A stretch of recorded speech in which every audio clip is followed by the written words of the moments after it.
Jadi kita tidak banyak orang terkecoh bahwa kalau hanya bencana, urusannya pada saat bencana itu. Oke. Padahal itu ada pentahapan yang namanya prabencana, saat dan pasca.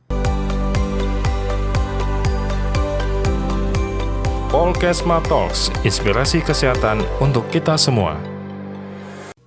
Halo sahabat sehat Polkesma, bertemu lagi bersama saya Arga tentunya di podcast kesayangan kita semua, Polkesma Talk. Polkesma Talk, inspirasi kesehatan untuk kita semua.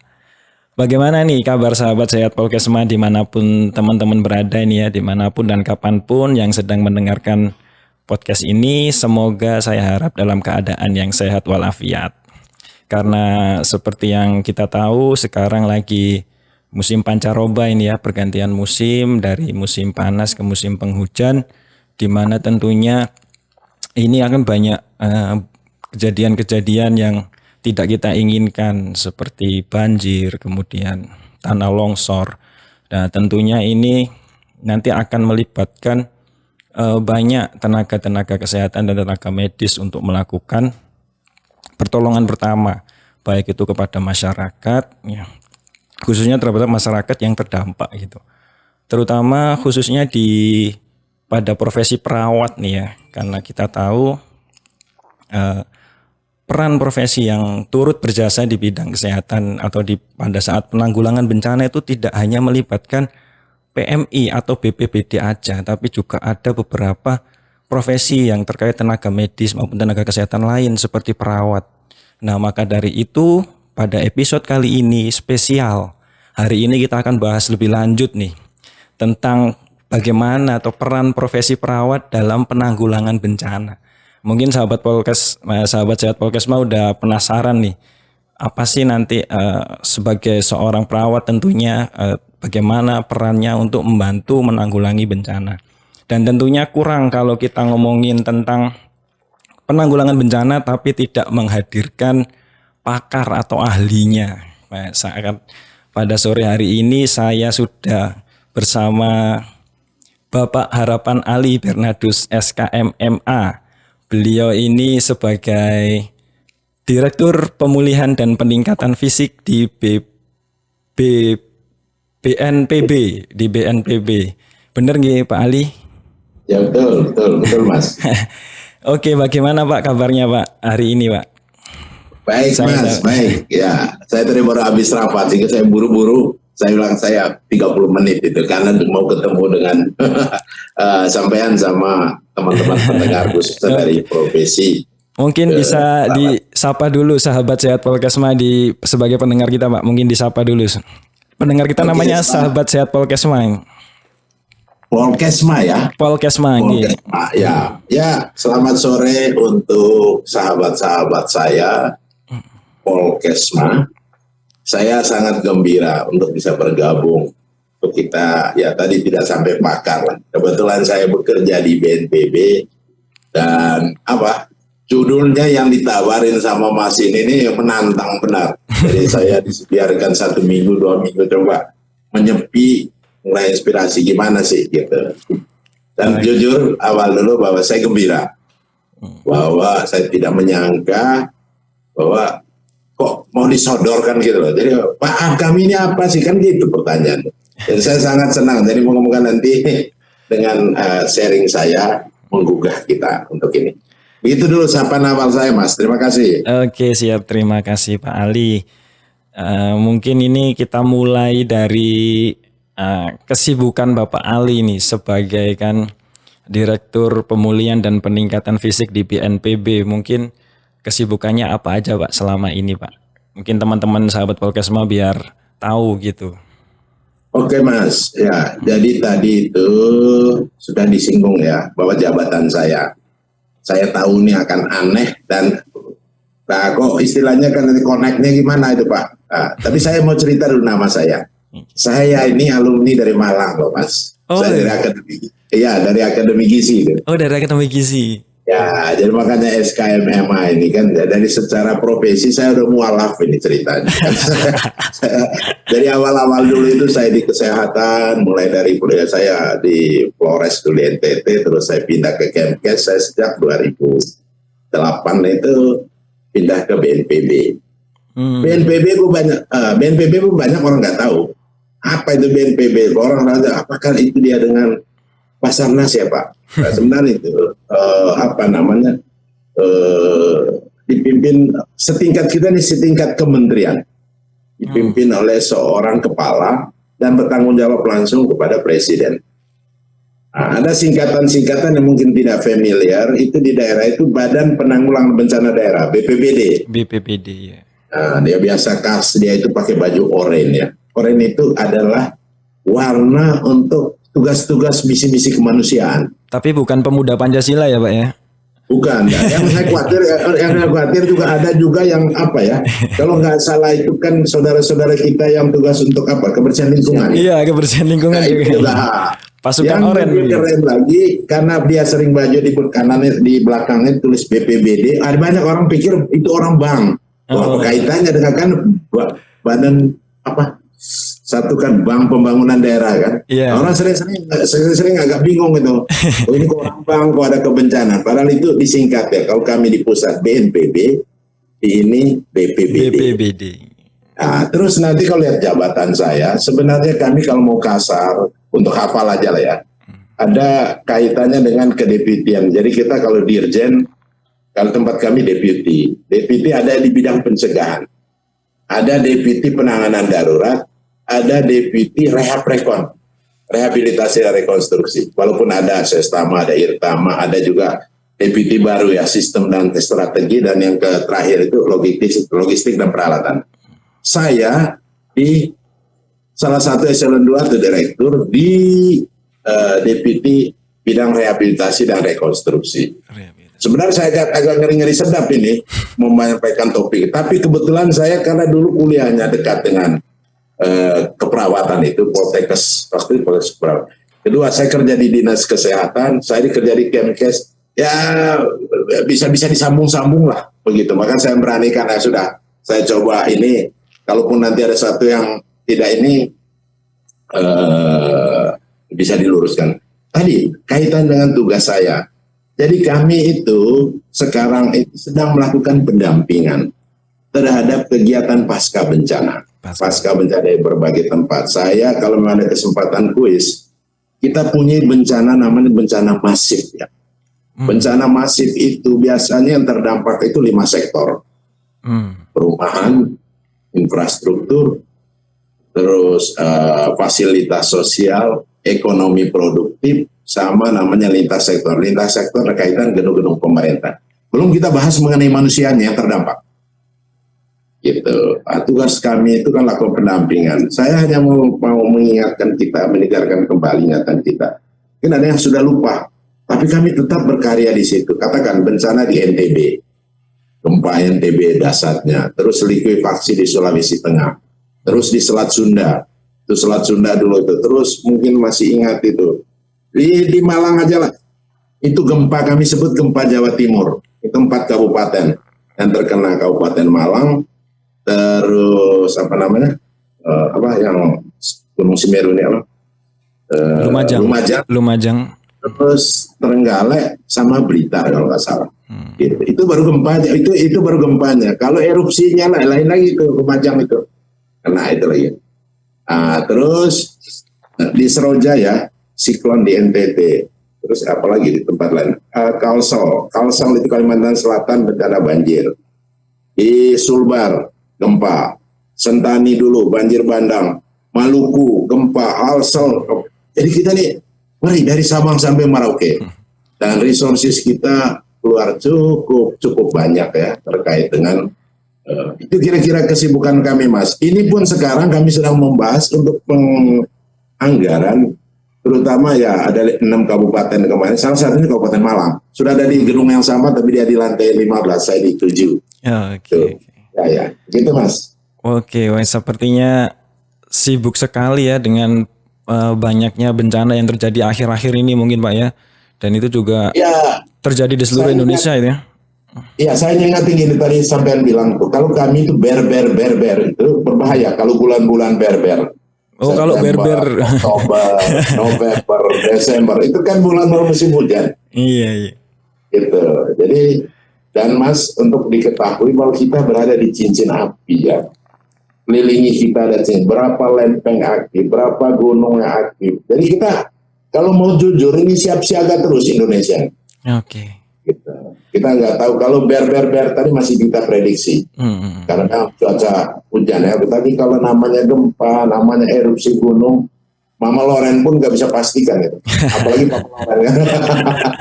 Gitu. Ya. Iya, iya. Oke, mungkin itu tadi sekilas tentang kesibukan Pak Ali gitu dengan timnya yang begitu padat. Oke, kita langsung ke pertanyaan pertama mungkin yang bikin teman-teman sahabat Polkesma mungkin penasaran, dan juga untuk yang mungkin tidak berkecimpung di bidang kesehatan maupun bidang kebencanaan biar tahu gitu Pak. Kita mulai dari tentang definisinya mungkin. Kalau kita ngomongin penanggulangan bencana itu apa sih kira-kira Pak penanggulangan bencana menurut BNPB gitu? Ya, bencana itu kan sesuatu kejadian yang luar biasa ya. Sayang nanti kejadian yang luar biasa yang berdampak terhadap hidup dan kehidupan manusia itu, gitu kan. Kalau memang dia contoh konkret, dia gempa besar tapi di lautan sana nggak berdampak ya nggak terlalu. Itu satu kejadian ya yang ya namanya bencana gitu kan. Satu kejadian ini sebenarnya ada definisi yang ini saya waktu saya keluarkan, tapi kira-kira itu rumusannya. Benar satu kejadian yang luar biasa yang berdampak terhadap hidup dan kehidupan. Walaupun misalnya kita katakan nanti kami mengelompokkan ada 4 klaster besar ya, 4 klaster besar untuk kebencanaan di kita itu di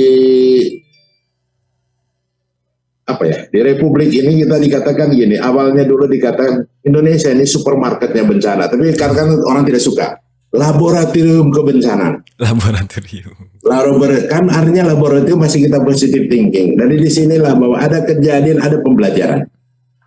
Nah, jadi saya mengatakan ada terkait dengan geologi ya, kita ke klasternya, dan vulkanologi ya.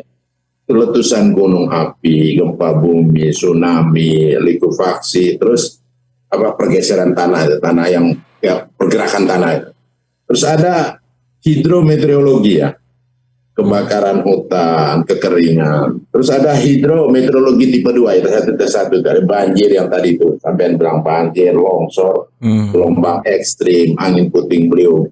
Dan ada bencana non alam. Nah, bencana non alam itu kan ya ada yang penyakit yang sekarang pandemi. Itu kan mulai dari COVID, terus ada PMK lagi sekarang gitu kan. Terus ada juga yang gagal konstruksi, gagal teknologi, kebocoran gas dulu, tapi memang kita tidak doakan ya. Ada beberapa daerah juga yang sudah mempersiapkan ke arah itu. Apa ya?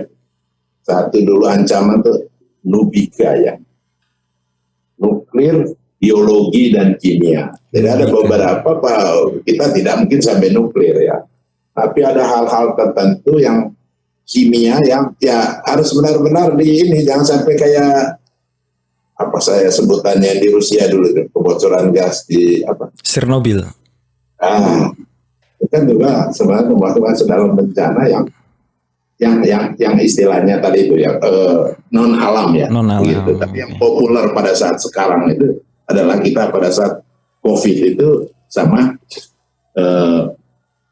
PMK. Kalau di pengetahuan secara umum, ketuanya itu ketua Satgasnya itu kan adalah dari kepala BNPB.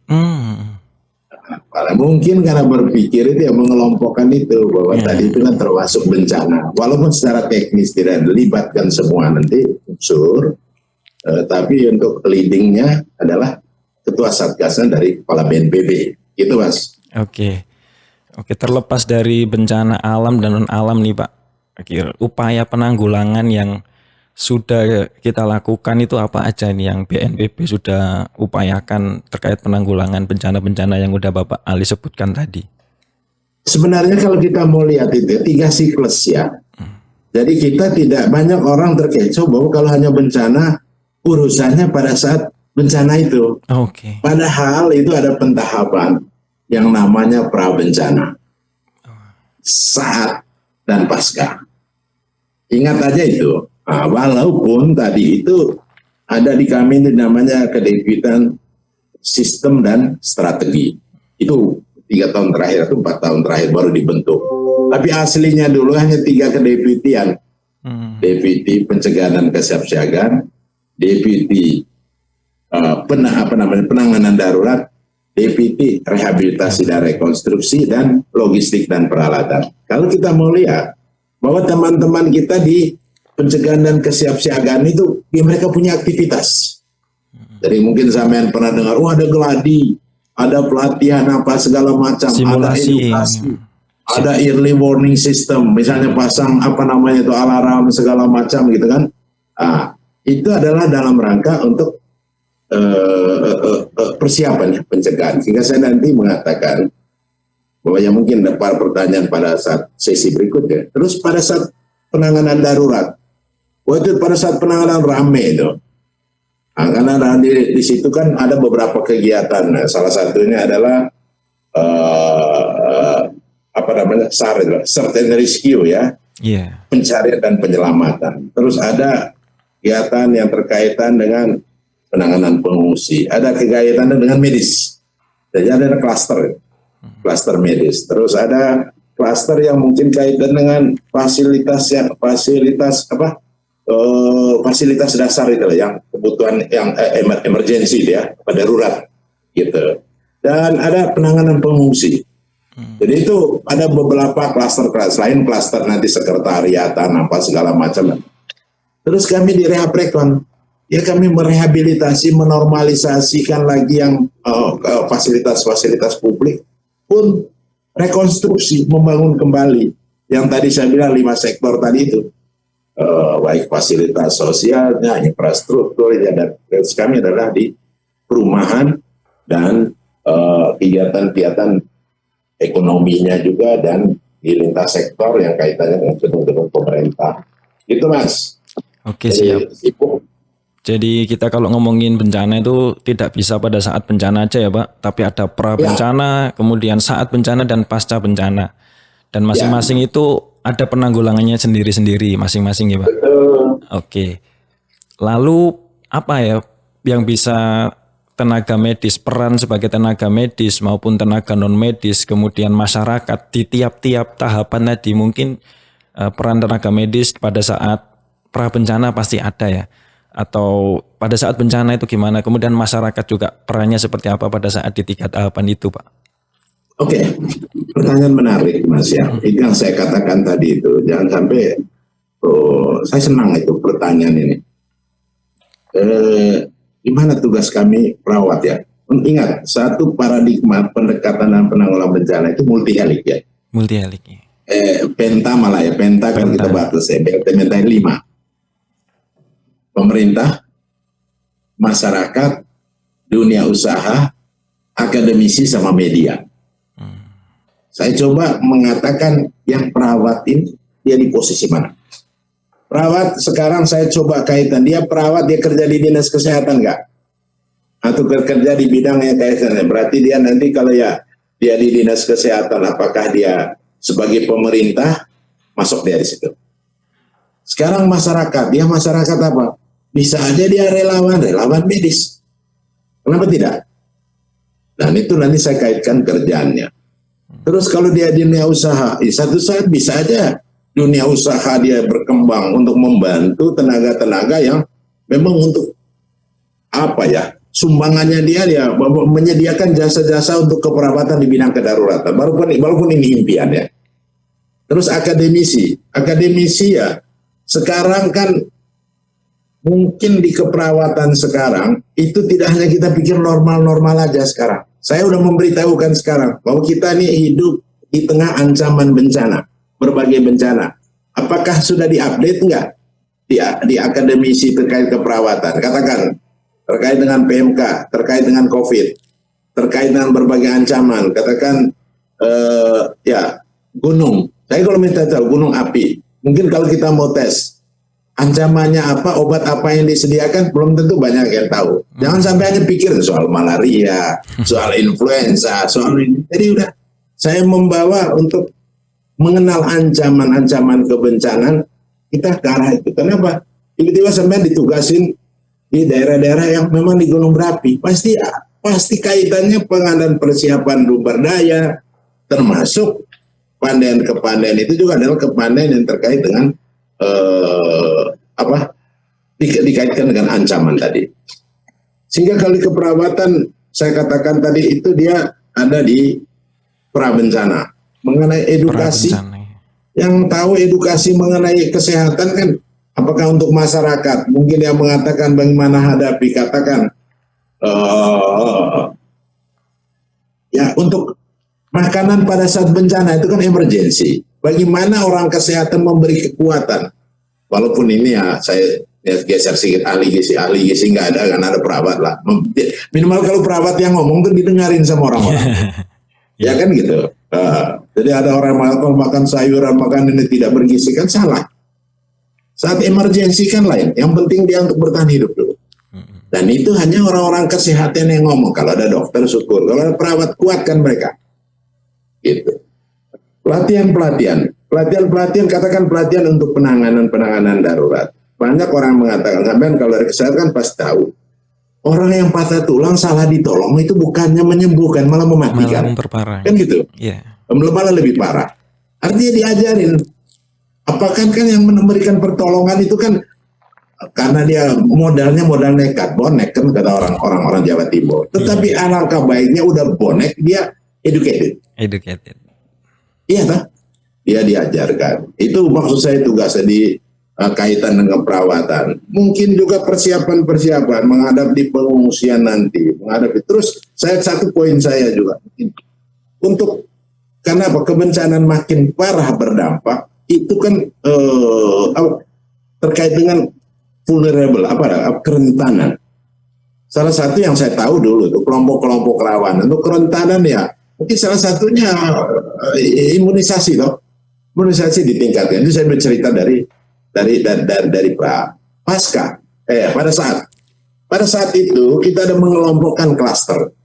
Ada satu namanya klaster medis.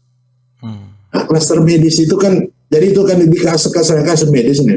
Klaster medis itu ada dari kesehatan, dinas kesehatan, kementerian kesehatan, ada juga kesehatan dari Polri, ada kesehatan dari TNI, ada kesehatan dari PMI.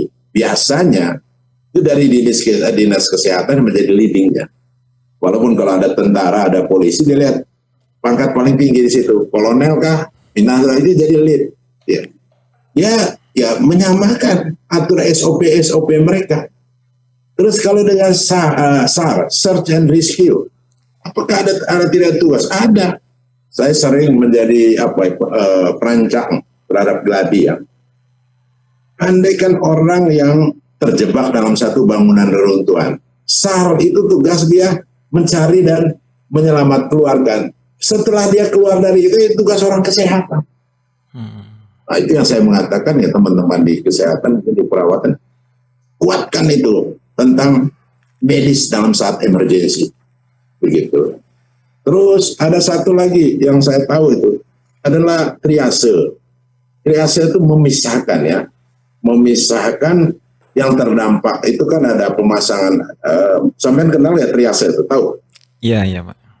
Triase itu kan ada pemasangan bendera dampak itu, bendera hitam, bendera merah, kuning, hijau. Hitam itu artinya meninggal. Merah sangat emergensi. Memilah ini sehingga nanti tidak hantam kromo gitu loh, yang memberikan bantuan di tengah resources yang ada yang prioritas gitu. Di logistik bisa aja klaster logistik dia merencanakan obat-obat apa. Kalau ada dokter, kalau ahli sih oke. Tetapi kalau misalnya tiba-tiba dari ada permintaan, ini butuh obat, kan akan ditanya obat apa sih yang dibutuhkan, berapa banyak, yang bisa itu ada teman-teman. Satu lagi tadi yang saya lupa, pada saat itu teman-teman kesehatan itu ada yang kami mengatakan menyusun rencon ya, rencana kontingensi, rencana kedaruratan. Teman-teman kesehatan itu kontribusinya itu merencanakan untuk logistik pun sumber daya kesehatan jika terjadi suatu hal buruk. Makanya di situ kan ada skenario worst case itu ya, membuat skenario paling buruk sudah bisa dipetakan berapa ininya, bahkan sampai kita memetakan berapa orang meninggal. Ya untuk sementara kan kalau PMI banyak, kalau tidak kan mengenai kantong jenazah itu kan ada di kesehatan. Nah, termasuk merancang hal-hal itu. Di pasca bencana apa yang mau buat? Ingat bahwa mereka terdampak itu orang yang butuh trauma healing. Dan mereka itu berawal tadi di pengungsian juga, pasti makanan mereka nggak bagus, sanitasi mereka nggak bagus. Itulah peran-perannya. Apakah untuk pengendalian vektor segala macam itu dari kesehatan. Bahwa walaupun di dalam kesehatan ada bagian-bagiannya, tapi bisa ambil dari kesehatan. Di pasca bencana memulihkan orang-orang itu untuk kembali keadaan normal, dan ingat bahwa mereka ini manusia yang saudara-saudara kita yang terdampak. Bayangkan kalau seorang yang kehilangan suaminya, seorang yang kehilangan istrinya, seorang yang kehilangan anaknya, lah kalau pastikan keadaan kesehatan ya gimana caranya? Bahkan ada yang karena gila, harta benda dia semuanya bla bla bla itu kan ya. Selain psikolog, makanya teman-teman kesehatan itu mungkin juga dititip ilmu psikologi itu loh, gitu. Terutama untuk di remote area, gitu Mas. Oke. Wah, ternyata banyak sekali kalau kita dengarkan peran dari Bapak Ali tadi ya, dari peran dari perawat ya, mulai dari pasca bencana terkait edukasi ke masyarakat, pra bencana, kemudian di saat bencana terkait kurasi yaitu memberikan pengobat-obatan dan lain-lain, dan pada saat pasca juga memberikan konsultasi terkait trauma healing dan seterusnya. Ternyata perannya sangat banyak ya Pak ya. Ya. Nah terus kemudian untuk sabar sedikit aja Mas. Kalau kami ini kan orang awam kan, kadang-kadang sakit di leher apa segala macam, padahal dia butuh tensi. Tensinya kan orang-orang ini atau dia butuh suntik. Dia kadang-kadang kalau udah suntik katanya wadah, 4 tahunnya ya gak ada sakitnya kalau udah suntik. Itu kan teman kesehatan yang ngerti hadapi situasi gitu. Itu Mas. Oke. Terus kemudian pada yang sudah terjadi saat ini Pak, untuk teman-teman perawat yang terjun langsung untuk melakukan bantuan penanggulangan bencana itu membutuhkan sertifikasi atau keahlian khusus nggak ini untuk teman-teman perawat yang ingin menjadi bagian dari penanggulangan bencana gitu Pak? Atau dia harus menyertakan sertifikasi atau harus punya keahlian khusus, atau memang semua diperbolehkan untuk membantu gitu pada saat penanggulangan bencana? Sebenarnya kita ke arah itu ya, ke arah untuk sertifikasi itu. Terutama kaitannya untuk bantuan luar negeri ya. Mungkin diingat itu barusan kita perwakilan mengirimkan tim medis ke Pakistan. Membantu. Ya pasti aja selektif toh. Iya, pada seleksinya ya Pak. Ya ada. Dari menurut saat itu ya mungkin bidang profesi juga kan perlu mengarah ke arah itu. Karena terutama kalau untuk dari luar negeri itu dia biasanya based on the request ya. Dia minta, saya butuh tenaga ini yang punya kualifikasi gini. Gitu. Dan ya saya mau mengangkat ini ya, bahwa tolong teman-teman perawat ini jangan rasa minder. Satu saat itu bahwa kalau di luar negeri kan dokter, perawat, kita punya ladang sendiri-sendiri. Kan dulu kan kita menyimpulkan kalau berhadapan dengan dokter udahlah, saya pasti nggak dihitung. Sebenarnya kita ke arah ya itu ada kekhususan kita, gitu. Bahkan kalau nggak salah kan ada perawat yang punya keahlian di bidang anestesi, ya toh? Iya. Ada terus keperawatan lain dan terutama untuk saya soroti bantuan luar negeri itu ke arah itu. Terus yang kedua, memang ke arah sertifikasi itu perlu. Namun sekarang saya mungkin masih bertanya apakah sertifikasi itu. Sebenarnya kan ada badan sertifikasi. Sebenarnya ke arah itu dalam arti ya pada saat penugasan juga kita nggak nabar-nabar lagi soal harga gitu. Itu kalau kita swasta lah ya. Bahwa dengan ya grade gini ya harus disesuaikan. Walaupun kita kalau di pegawai negeri nggak ada gitu. Pokoknya tugas tolong tim kesehatan nih kayak kita. Jadi saya pikir untuk ke arah profesional itu benar. Harus kita mengarah ke pengakuan sertifikat terhadap keahlian itu, gitu. Dan itu tentunya nanti sertifikat itu ya apa ya? Saya membayangkan pertanyaan sampean itu pada saat syarat-syarat orang menerima tenaga perawat kan. Nah, kalau tenaga perawat secara umum, tapi kalau dia mengantongi sertifikat itu lain, itu beda gitu. Begini. Jadi saya sangat mendukung Mas kalau untuk itu supaya ya ada kekhususan lah gitu.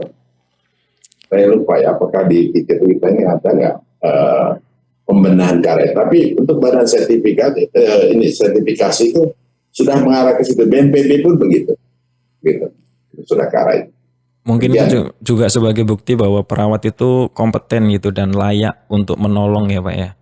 Karena kan betul. Jaminan masyarakat juga jadi merasa aman. Oh, yang menangani saya ini udah bersertifikasi, udah punya sertifikat kompetensi gitu. Jadi lebih nyaman ya.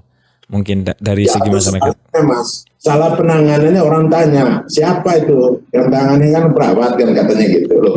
Perawat begitu. Tapi lama kan iya kan akan ditanya. Jadi saya sepakat bahwa dia nanti dalam menolong itu punya tanggung jawab karena itu tadi itu mengantongi sertifikasi itu kan. Dia harus secara moral dia pasti dari mempertanggung jawab kan gitu. Oke. Kemudian untuk sejauh ini nih Pak, dari sekian banyak bencana atau sekian banyak kejadian yang udah Bapak Ali tangani, sejauh mana keterlibatan perawat itu? Apa emang sudah banyak perawat yang terlibat dalam penanggulangan bencana atau memang kebutuhannya masih kurang? Atau dirasa udah cukup Pak sejauh ini pada saat bencana-bencana yang terjadi di NTB atau mau di manapun di Malang gitu dan seterusnya Pak? Setahu saya kalau gini, yang jelas mereka udah terlibat pasti di tim medis tuh. Di tim medis. Pasti, ya di klaster medis pasti ada namanya, kalau namanya orang bilang posko itu loh Mas. Iya. Ada posko pasti ada bidang kesehatan, gitu kan? Nah sudah tadi itu yang saya khawatirkan itu terutama di pra sama pasca itu yang sering dilupakan. Padahal kita harapkan bahwa karena aturannya setelah masa proses darurat dia masuk rehab rekon itu sebenarnya sudah masa normal kembali untuk penanganan untuk oleh fasilitas kesehatan terdekat. Nah, ini yang menjadi masalah kalau menurut saya bahwa bagaimana mungkin kita memberi pelayanan kesehatan secara biasa-biasa aja, tapi harusnya luar biasa terhadap mereka-mereka itu. Dan itu memang itu tadi ada kegunaannya kita merencanakan ya. Merencanakan tadi itu ada namanya saya bilang rencon ya. Rencana kontingensi. Itu rencana dia pada saat darurat. Nah kan setelah darurat itu kan kami semua tidak ada bantuan dan dia kembali hidup katakan. Pembangunan perumahan belum selesai. Yang jelas ini tinggal di hunian-hunian sementara. Ada hunian sementara yang dibangun serba, ada yang ya cuma nebeng apa segala macam. Pun dalam satu keluarga mungkin crowded, dalam satu rumah yang sehat mungkin cuma 4-5 orang, akhirnya harus 10-15 orang. Pasti ada masalah kesehatan karena itu. Harusnya itu sudah terpetakan itu. Saya nggak apa ya Mas ya. Mungkin kita perlu mendefinisikan kembali kelompok rawan ya. Setahu saya kelompok rawan dulu waktu saya di kesehatan belajarnya balita, termasuk itu bayi, terus ibu hamil, ibu menyusui, kelompok rentan. Mungkin ke satu tambah lagi satu itu adalah kelompok yang terdampak bencana. Terdampak bencana gitu. Iya kan, yang terdampak bencana mungkin treatmentnya agak berbeda itu. Okay. Bahwa dia secara tadi kelompok apa? Kelompok rentan sudah masuk plus bencana pula. Nah, jadi harus ini. Oke. Di pra juga itu, di pra itu jarang ya. Katakan nanti, saya nggak tahu ya. Ini membuat yang latihan P3K itu siapa sih? Kesehatan apa pramuka ya? Kan itu kan ilmu kesehatan. Iya, ilmu kesehatan. Cara-cara itu, katakan napas buatan atau apa itu kan bagaimana cara, ya saya lihat istilah medis, saya kebetulan anak saya dokter juga ya, bagaimana kalau orang, saya pernah ikut ini Mas ya, di Jepang, itu diperlombakan tim-tim pemberi bantuan itu hampir dari tiap katakan ini tiap-tiap unit dan tiap ini. Nah, jadi ada 30 Pak, 40 kelompok tim medis. Di situ misalnya memberi bantuan emergensi terhadap orang yang serangan jantung. Itu ada yang selamat, ada yang tidak selamat. Kalau nggak salah mungkin sampai mereka pakai metode pakai boneka.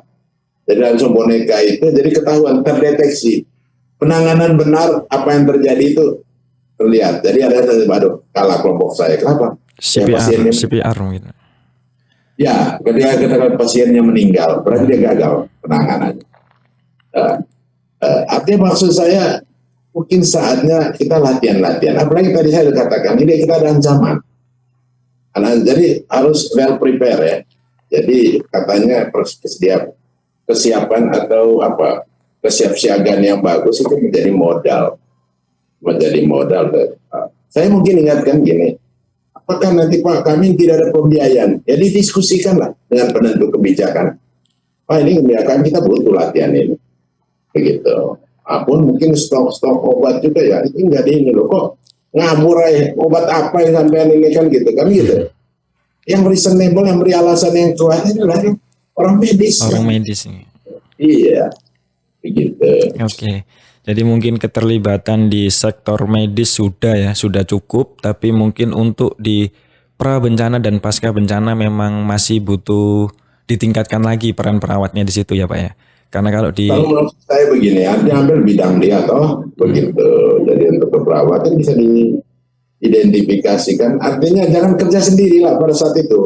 Iya. Latihan banyak orang itu sehingga kita yang tinggal nanti cuma satu perawat udah tua lagi tinggal arahin aja saat gini kan itu kan itu dilatih gitu. Dan katakan secara jujur pada saat mendemo kalau dia salah katakan salah begitu sehingga dia ada perbaikan gitu. Oke. Mungkin terakhir nih kan kita tadi masih adanya kekurangan di peran perawat di pra bencana dan pasca bencana. Kalau di saat bencana mungkin sudah terlibat beliau di bagian medisnya Pak ya. Lalu bagaimana Pak upaya BNPB ini untuk meningkatkan tadi, apakah kerjasama dengan dinas kesehatan atau dengan rumah sakit untuk memberikan pelatihan ya kan, BNPB memberikan pelatihan khusus untuk perawat atau memberikan apa untuk meningkatkan peran mereka pada saat penanggulangan bencana di pra bencana dan pasca bencana itu Pak? Ada nggak itu Pak? Sebenarnya kalau menurut saya celah masuknya itu kan ada suatu political will keinginan yang baik di daerah, terutama daerah rawan bencana ya, melatih, membuat katakan latih penanganan bencana kan ada grup-grupnya tadi, klaster tadi. Ya, dengan klaster itu kita untuk meningkatkan untuk itu. Yang kedua, setahu saya di kesehatan itu Kemenkes ada namanya pusat penanggulangan krisis ya. Pusat penanggulangan krisis. Mereka itu kan ada pelatihan apakah hanya untuk dokter ya, latihan dasar basic saya lupa itu istilahnya itu. Ada latihan terus ada yang advance segala macam. BLS mungkin, basic life support mungkin. Ya, basic life support itu. Saya itu untuk perawat atau untuk dokter ya? Untuk perawat juga ada itu, dapat. Buat kan itu. Ada nuansa kebencanaan nggak itu? Ada. Lah itu kan. Jadi maksud saya, jadi namanya ya sebenarnya tidak disukai. Itu mau bilang apa? Itu yang tadi untuk peningkatan kompetensi. Karena bagaimanapun satu saat ini, bahkan kita dulu Mas ya, itu kita memberikan namanya dulu SLCPB. Ada dokter siapa lupa saya. Itu termasuk Pak Ganik dulu mungkin berikut ya dari Poltekkes itu. Satuan Reaksi Cepat Penanggulangan Bencana Wilayah Timur, Wilayah Barat. Wilayah Timur itu pusatnya di Malang. Dan itu ada beberapa klaster, termasuk itu klaster medis. Harapannya dulu, kalau misalnya kita bisa memberi bantuan keluar. Mungkin kalau di Jawa nggak terlalu sulit. Katakan di daerah saya di NTT terjadi bencana yang masif segala macam. Supporting dari ini kan. Kembali ke tadi itu. Apakah bisa? Sebenarnya kan bisa kalau memang BPBD itu melakukan secara rutin latihan. Mau latihan parsial, apakah spesial medis, silakan. Apakah spesial untuk SAR, silakan. Atau kita soal latihan yang besar. Yang selalu membutuhkan biaya besar. Tidak, kalau menurut saya. Kalau memang ini ya itu mengingatkan. Syukur-syukur mungkin Mas PKL ya, PKL. Pada saat PKL itu kan PKL coba dilatih lah di daerah-daerah yang itu latih untuk pertolongan pertama, latihan banyak masyarakat ya. Karena supaya nanti mereka jadi volunteer. Kedua, juga kita ada arahnya desa tangguh. Termasuk mungkin bayangan saya desa tangguh nanti tangguh juga dalam bidang kesehatan. Apa yang bisa dilakukan? Dan itu kan harus diajar, jangan benar-benar dia ngomong ngawur, ya kan gitu. Jadi bisa ditebak ada potensi-potensi lokal. Mau katakan nanti di medis itu kan mungkin gabung, ada orang keseling, ada orang gizi, ada orang keperawatan. Ya gimana mereka membuat satu kesatuan sehingga nanti pada saat PKL bareng. Ini nggak usah PKL benahin koperasi, benahin yang udah bukan cuma sampean itu, gitu kan? Memperbaiki jalan. Nah, coba mungkin bisa dirumuskan apa yang kaitannya dengan satu kedaruratan atau mungkin apakah bisa merancang bayangan saya gitu loh. Ya menjelaskan aja makanan lokal yang emergensi sehingga dinilai bahwa secara kesehatan ini bisa dipertanggungjawab. Nanti sekarang ketangguhan itu menurut saya. Begitu teman. Oke, tidak terasa ini Pak kita ngobrolin tentang peran profesi perawat dalam penanganan bencana udah sampai 40 menit ini tadi ya. Karena saya janji tadi saya cuma 30 menit. Karena saking asyiknya mungkin ya. Ya. Padahal ini jamunya laris manis ya dan diminum. Gitu kan? Ini kita terkendala ruang padahal mungkin kapan-kapan Pak Ali mungkin bisa mampir ke studio kita secara langsung ini ya. Biar lebih enak ngobrolnya ini. Di mana? Di Malang ya? Iya di Malang Pak. Di mana Mas? Di mana di Malangnya? Di Poltekkes? Di Poltekkes Kemenkes Malang di Jalan Ijen Pak. Ya. Saya mungkin dalam 2-3 minggu akan datang. Kita akan kunjungi Malang. Karena kita mau tindak lanjut, ada kita beri bantuan. Tapi dunia saya lain pada saat itu. Membantu untuk pembangunan rumah. Tapi kalau cerita untuk sedikit mengenai gizi ya, saya ruangan ini gitu. Gitu. Oke baik, mungkin sebelum saya dan Pak Ali pamit undur diri, mungkin ada sedikit closing statement dari Pak Ali Pak untuk sahabat sehat Polkesma terkait mungkin sedikit closing statement, kesimpulan akhir dari obrolan panjang kita tadi atau boleh motivasi dan lain-lain Pak. Silakan Pak, ada sepatah dua patah kata. Terima kasih. Saya mengatakan saya butuh atau kita butuh tenaga perawat itu untuk menanggulangi bencana. Jadi merupakan bagian penting gitu. Sehingga hanya tadi itu ya jangan hanya fokus pada saat, tapi saya minta gimana di pra, saat dan pasca kita. Jadi profesi Anda saya hargai dan tidak dimiliki oleh orang lain gitu. Sesama biskota tidak boleh saling mendahului gitu. Terima kasih Mas. Oke, terima kasih. Baik sahabat sehat Polkesma, dengan disampaikannya closing statement yang sangat keren dari narasumber kita tadi, berarti berakhir pula podcast Polkesma Talk episode kali ini. Terima kasih saya ucapkan kepada Bapak Harapan Ali Bernardus SKM MA yang sudah berkenan untuk sharing di Polkesma Talk kali ini. Semoga kita bisa bertemu lagi di topik bahasan yang lain. Oke sahabat Polkesma, saya Arga pamit undur diri. Mohon maaf jika ada sesuatu yang kurang berkenan pada saat penyampaian atau memimpin jalannya diskusi hari ini. Jangan lupa sahabat sehat Polkesma untuk subscribe channel kita di YouTube ya, ada Polkesma Talk. Jangan lupa di like juga, di komen dan di share ke semua teman-teman di sosmednya. Mungkin nanti timnya Bapak Ali juga diarahkan untuk menonton Polkesma Talk dan subscribe kita. Oke, sampai ketemu lagi di Polkesma Talk episode selanjutnya. Polkesma Talk, inspirasi kesehatan untuk kita semua.